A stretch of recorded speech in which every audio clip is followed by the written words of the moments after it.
racism, sexism, and the quantum theory of androids. This is Tell It to Someone.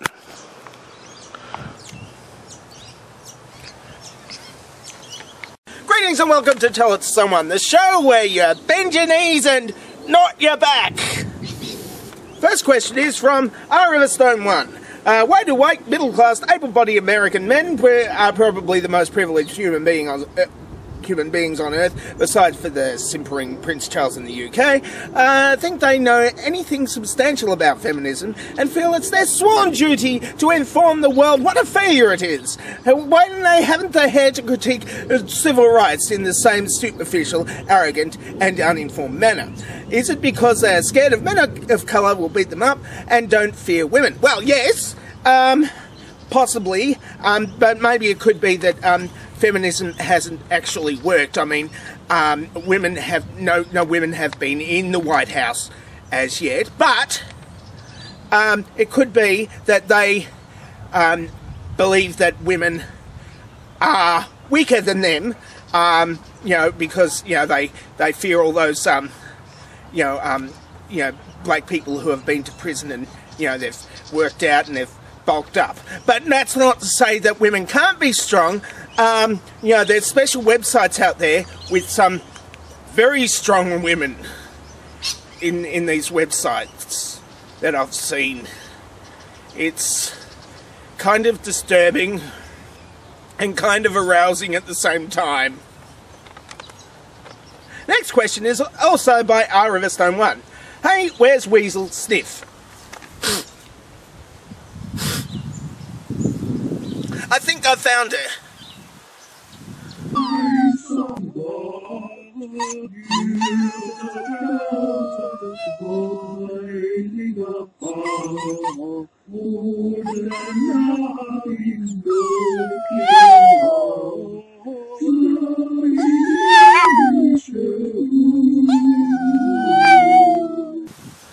Or maybe that's your feet that I smell. Weasel had to be, had to join in on my singing from, the time that I did the Christmas song. So, it's lovely singing. And that's all I'm going to say about that. Next question, oh God, is from La Baba. The other day I noticed that my perception of time was half that of my wristwatch. That is, my sense of time was running slow, such as that it seemed like 15 minutes when it was actually near 30. I wasn't having fun at the time, but I was distracted thinking that something was interesting. Does time really fly when you're having fun or otherwise distracted? If so, how does that fit with Einstein's special relativity? Why do we age less quickly when we are thinking about stuff? Well, I'm always thinking about stuff, and I'm only 23. I've looked this age, for forever. So I don't know. But if your wristwatch, see. The theory of relativity says that if you're going closer to the speed of light, then your perception of time, as opposed to a stationary clock on the ground, is going to be altered somewhat, and you will age less or more or something quickly than here on Earth, or on a stationary place. Anyway, so if your watch is it's that so far incorrect, maybe you should stop waving your arms around. It's very distracting, especially at the speed of light. Mitchell00 asks, what do we do when the robots inevitably rise to be against the human race? Become a robot. Get your, scoop your brains out and you put it in a robot and then you become their king. Honestly. Some people / robot / cyborg-ish type people astound me. California Sun has the last question of the day. Again.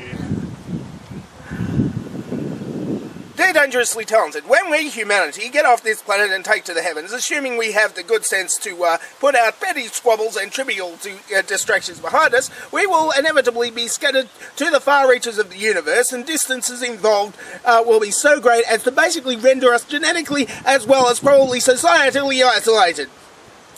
Assuming that we never mastered the complexities of near-light speed or interstellar travel by use of wormhole utilization, the adapted pressures on humanity to develop traits suitable to their various environs will be unique to each respective colony of interstellar pilgrims. This isolation of pockets of humanity will inevitably lead to variation and the eventual speciation away from humanity as we know it.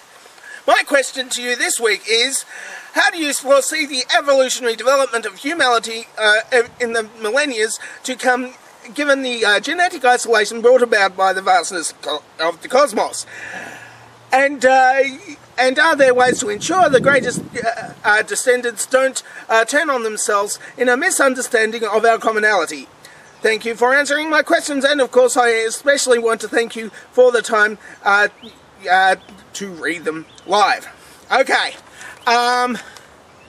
we'll all become robots, didn't I say? I told Mitchell 00 that, and I told it like his question was like this big, and your question was like this and this. Less words, Mr. Mozart.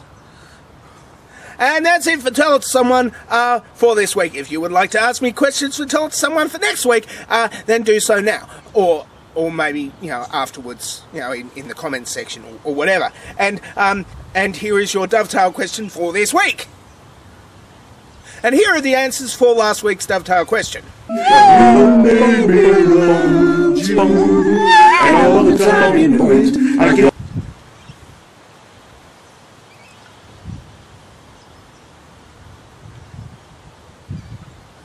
I'm dangerously talented and I don't have a cool sign-off.